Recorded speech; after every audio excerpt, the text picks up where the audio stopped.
Hi friends, world fair தமிழில் இன்றைக்கி நம்ம பார்க்க போகிறது அமேசான் ரெயின் ஃபாரஸ்ட். இது ரொம்ப சூப்பரான ஒரு பிளேஸ் அப்படின்னு நம்ம சொல்லலாம். ரெயின் ஃபாரஸ்ட் பேர் ஏற்ற மாதிரியே இதுவும் எப்போதுமே மழை பெஞ்சிட்டே இருக்கும் அந்த இடத்துல. இதோட பரப்பளவு எவ்வளோ இருக்கும் அப்படின்னா 7 மில்லியன் சதுர கிலோமீட்டர் அளவுக்கு இருக்குமா. இது காடு மட்டுமே 5.5 லட்சம் மீட்டர் வரைக்கும் இருக்கும் அப்படின்னு சொல்லியிருக்காங்க. இது பூமியின் நுரையீரல் அப்படின்னு சொல்கிறாங்க. இது கிட்டத்தட்ட நம்ம பூமியிலேருந்து 20% ஆக்சிஜன் வெளியிடுது. தென் அமெரிக்கா கண்டத்தின் வடக்கு பகுதியில் இந்த அமேசான் காடு இருக்குது. கிட்டத்தட்ட 9 நாடுகள் எல்லையில் தான் இந்த அமேசான் காடு இருக்குது. அதில் முக்கியமாக பிரேசில் தான் 58.4% அளவுக்கு அந்த இடம் இருக்குது. மித்தது பேரு, பொலவியா, கொலம்பியா, வெனிசுலா, கயானா, சூரினாம் இந்த மாதிரி ஏகப்பட்ட நாடுகள் உள்ளடக்கி இருக்குது. 9 நாடுகள் உள்ளடக்கி இருக்குது. இந்த அமேசான் காடு பூமத்திய ரேகையில் அமைஞ்சிருக்கிறதுனால இது எப்போதுமே மழை பெஞ்சிட்டே இருக்குது. இந்த மழை தரையில் படுறதுக்கு கிட்டத்தட்ட 5லேருந்து 10 நிமிஷம் ஆகும். ஏன்னா அவ்வளோ மரங்கள், அவ்வளோ செடிகள் அங்கே இருக்கும். கீழே அவ்வளோ சீக்கிரத்தில் மழை பெஞ்சோனியை கீழே படவே படாது. அதே மாதிரி வெயிலும் 1% அளவுக்கு தான் வெயில் அடிக்குமா கீழே. தரையில் அவ்வளோ சீக்கிரமாக வெயிலும் அடிக்கவே அடிக்காது. அவ்வளோ அடர்த்தியான மரங்கள், காடுகள் உள்ள ஒரு பிளேஸாக அது இருக்குது. இந்த காடு வழியாக அமேசான் ஆறுகள் இருக்குது. அந்த ஆறுகள் கிட்டேயே ஏராளமான துணை ஆறுகளும் கலக்குது. இதுக்குள்ளே ஆப்பிரிக்கா கண்டம் இருக்குதுல்ல, அது வடக்கு பகுதியில் சாஹாரா பாலைவனம் ஒன்று இருக்குது. அதில் இருந்து மேற்கில் இருக்க அட்லாண்டிக் பெருங்கடல் நோக்கி ஒரு காற்று புயல் காற்று மாதிரி வீசும். அது ஆண்டுக்கு 18,20,00,000 டன் பாஸ்பரஸ் அமேசான் காடுகளை கொண்டு போய் சேர்க்குது. இது அமேசான் காடில் இருக்கிற தாவரங்கள் வளர்கிறதுக்கு இது ரொம்ப ஹெல்ப்ஃபுல்லாக இருக்குது.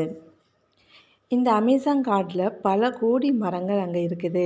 அங்கே மனிதர்களை காப்பாற்றக்கூடிய மரங்களும் இருக்குது. அதே மாதிரி மனிதர்களை கொல்லக்கூடிய அளவுக்கு மரங்களும் அங்கே இருக்குது. பேரு நாட்டுக்கிட்ட இருக்கிற ஒரு ஆறில் அங்கே தண்ணி எப்போதுமே சூடாக இருக்குமா. அந்த தண்ணி 100 செல்சியஸ் வரைக்கும் அது சூடாக இருக்கும் அப்படின்னு சொல்லுறாங்க.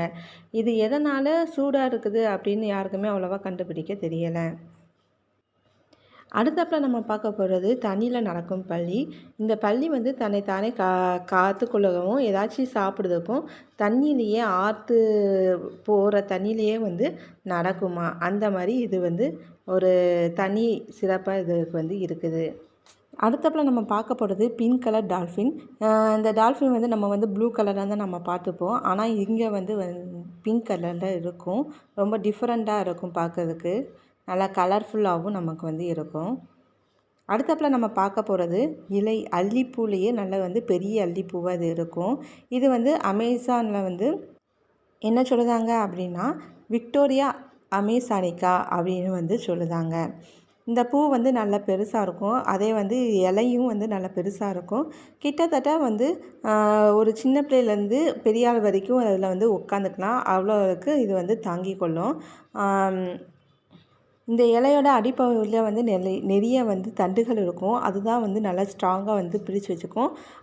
இது பூ எப்படி இருக்கும்னா ஃபஸ்ட்டு வெள்ளை கலரில் இருக்கும். அதுக்கடுத்தப்பில் மகரந்தம் சேர்ந்ததுக்கடுத்தப்பில் பிங்க் கலரில் அது மாறும். அடுத்தப்பில் நம்ம பார்க்க போகிறது அனகொண்டா. உலகத்தில் இருக்கிறதே ரொம்ப பெரிய ஒரு பாம்பு அப்படின்னா இது தான் சொல்லுவாங்க. அமேசானில் எல்லாமே ரொம்ப டிஃப்ரெண்ட்டாக இருக்கும்.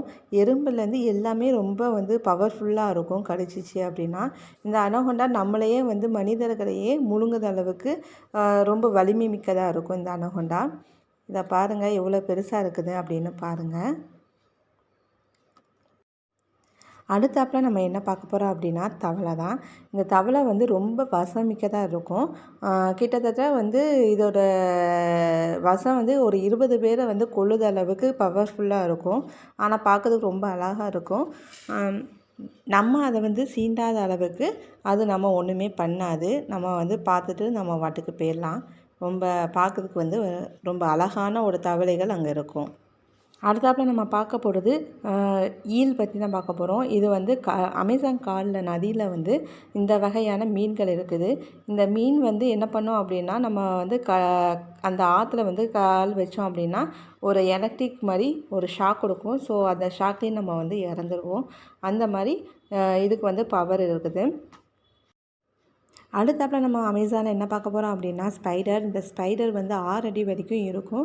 இந்த ஸ்பைடர் நம்ம கடித்தோம் அப்படின்னா இறந்து போக மாட்டோம், ஆனால் ரொம்ப வலிக்கும். அந்த மாதிரி கடித்து விட்டுரும். ஸோ இந்த ஸ்பைடரில் கொஞ்சம் ஜாக்கிரதையான நம்ம இருக்கணும். அடுத்தாப்புல நம்ம என்ன பார்க்க போகிறோம் அப்படின்னா ப்ரான் ஆஃப் ஃபிஷ்னால் இந்த ஃபிஷ்ஷு வந்து ஆளையே சாப்பிட்றது அளவுக்கு ரொம்ப பவர்ஃபுல்லான ஃபிஷ் அப்படின்னு சொல்லலாம். இது வந்து கடிக்க ஆரம்பிச்சிச்சுன்னா செம வலிக்கும். எல்லாம் கூட்டமாக சேர்ந்து நம்மளை வந்து கடிக்க ஆரம்பித்தோம் அப்படின்னா ஒரு எலும்பு கூட மிஞ்சாது. அந்த அளவுக்கு வந்து இது வந்து கடிக்கும். அதோட பல் பார்த்திங்க அப்படின்னா ரொம்ப ஷார்ப்பாக இருக்கும். பாருங்கள் எப்படி இருக்குன்னு. இந்த மாதிரி தான் ரொம்ப ஷார்ப்பாக இருக்கும். பார்க்கவே ரொம்ப பயங்கரமாக இருக்குது. அடுத்தாப்புல நம்ம என்ன பார்க்க போகிறோம் அப்படின்னா நடக்கும் மரம். ஆமாம், வாக்கிங் ஸ்டிக்ஸ். இந்த மரம் எப்படி இருக்கும் அப்படின்னா வெயிலுக்கு ஏற்ற மாதிரி எங்கே தான் வெயில் இருக்குதோ அதுக்கு ஏற்ற மாதிரி இது நடக்கும். ஏன்னா நிறைய மரங்கள் அங்கே இருக்கிறதுனால அதுக்கு வந்து வெயில் வந்து தேவைப்படுது. அதனால் அது வேர்கள் மூலமாக கொஞ்சம் கொஞ்சமாக முன்னாடி ரொம்ப நம்மளை மாதிரி நடக்காது, ஓரளவுக்கு நடக்கக்கூடிய ஒரு மரம் அப்படின்னே சொல்லலாம். அங்கே காடுகளில் ஏகப்பட்ட பறவைகள், பட்டர்ஃப்ளைஸ் இந்த மாதிரி நிறைய இருக்கும். அந்த காட்டில் 2.5 மில்லியன் அளவுக்கு அங்கே வந்து பூச்சிகள் இருக்குது அப்படின்னு சொல்லுதாங்க. அதே மாதிரி பல பறவைகள் அங்கே தான் இருக்குது. நம்ம உலகத்திலேயே இருக்கிற பறவைகளை 1% அங்கே நிறைய பறவைகள் இருக்குது அப்படின்னு சொல்லுதாங்க. அங்கே அதே மாதிரி மீன் வகையிலேயே 2000 மீன் வகைகள் அங்கே இருக்குது. 428 நீர்வீழ்ச்சிகள் அங்கே இருக்குது. அங்கே பல மிருகங்கள், சிங்கம், புலி இந்த மாதிரி ஏகப்பட்ட விலங்குகளும் அங்கே இருக்குது. கொசுக்கள் மூலமாகவும் நம்ம இறக்கிறதுக்கு வாய்ப்பு இருக்குது. ஒரு மரங்கள் மூலமாகவும் நம்ம இறக்கிறதுக்கும் வாய்ப்பு இருக்குது. அதனாலேயே மோஸ்ட்லி நம்மளால் அந்த காட்டுக்குள்ளே நம்மளால் போகவே முடியாது. ஃபஸ்ட்டு இந்த அமேசான் காட்டில் வந்து யாருமே இல்லை. ஆனால் 13,000 வருஷத்துக்கு முன்னாடி வந்து நம்ம மக்கள் வந்து அங்கே போயிருக்காங்க. போய் பல பல பிரிவுகளாக வந்து இருக்காங்க. அந்தந்த நாட்டில் இருக்கிறவங்க அங்கங்கே வந்து தங்கியிருக்காங்க. தங்கியிருக்கும்போது அங்கே உள்ளவங்க வந்து ஒவ்வொருத்தவங்க பேச மாட்டாங்க. அந்த குழுக்களோடையே மற்ற குழுக்களோட பேசவே மாட்டாங்க. தனியாக தான் அவங்க வாழ்க்கையை வாழ்ந்துட்டுருப்பாங்க. அந்த குழுன்னு எடுத்துக்கிட்டோம் அப்படின்னா ஒரு குழுவில் 20 பேரும் இருக்கலாம். சில குழுவில் 30 பேர் அளவுக்கும் கூட இருப்பாங்க. சில பேரில் 30,000 பேர் கூடயும் இருப்பாங்க. இந்த மாதிரி தான் அந்த குழுக்களும் இருப்பாங்க. அவங்கள பேசுகிற மொழிகளும் ரொம்ப டிஃப்ரெண்ட்டான மொழிகள். ஒவ்வொருத்தவங்களும் ஒவ்வொரு குழுலையும் ஒவ்வொரு டிஃப்ரெண்ட்டான மொழிகளில் பேசுதாங்க. நம்ம எல்லாருமே அந்த பழங்குடிகிட்ட வந்து பேசணும்னு நினச்சோம் அப்படின்னா நம்மக்கிட்ட அவங்க பேசவே மாட்டாங்க. அப்படி மீறி பேசணும்னு நினச்சோன்னா நம்மளை கொன்னுருவாங்க. இந்த அமேசானோட தண்ணினால் ஏகப்பட்ட நாடுகள் வந்து அங்கே வந்து வாழ்ந்துட்டுருக்காங்க. இதை நம்பி தான் வந்து ஏகப்பட்ட பேரும் இங்கே வந்து வாழ்ந்துட்டுருக்காங்க. அடுத்தாப்புல நம்ம பார்க்க போகிறது புல்லட் ஹேண்ட். புல்லட் ஹேண்டு சொல்லும் போதே தெரிஞ்சிருக்கும். இது கடிச்சிச்சுன்னா ஒரு புல்லட்டு பட்டுச்சுன்னா எப்படி வலிக்குமோ அந்த அளவுக்கு வந்து இது வலிக்கும். இது கிட்டத்தட்ட 24 மணி நேரம் வரைக்கும் இது வந்து வலிச்சிட்டே இருக்கும். அங்கே உள்ள பழங்குடியினர் வந்து யாருக்காச்சும் தண்டனை கொடுக்குறோம் அப்படின்னா இந்த புல்லட் ஹேண்டு தான் கையில் வந்து பிடிச்சி விட்ருவாங்களாம். அது வந்து சரியான ஒரு கடிச்சு விட்ருமா. இந்த மாதிரி ரொம்ப டிஃப்ரெண்ட்டான ஒரு பிளேஸாக அந்த அமேசான் வந்து இருக்குது. ரொம்ப வந்து பவர்ஃபுல்லான ஒரு பிளேஸ் அப்படின்னே அங்கே வந்து சொல்லலாம். ஏகப்பட்ட மிருகங்கள்லேருந்து ஏகப்பட்ட தாவரங்கள்லேருந்து நிறைய அங்கே வந்து எல்லாமே வந்து பிரம்மாண்டமாக அப்படிப்பட்ட பிளேஸில் நம்ம வந்து காடுகளை வந்து அழிக்கவே கூடாது. அப்படி அழித்தோம் அப்படின்னா அது வந்து நம்மளுக்கு தான் வந்து ரொம்ப வந்து பாதிப்படையும். அதனால் மரங்களையும் நம்ம பாதுகாக்கணும், காடுகளையும் நம்ம பாதுகாக்கணும். அது இருந்தால் தான் நம்மளால் சுவாசிக்கவும் முடியும். நம்ம வீட்டில் எவ்வளோ மரங்கள் வளர்க்குறோமோ அவ்வளோ தூரம் வளர்த்தோம் அப்படின்னா நம்மளுக்கு ரொம்ப ரொம்ப நல்லது.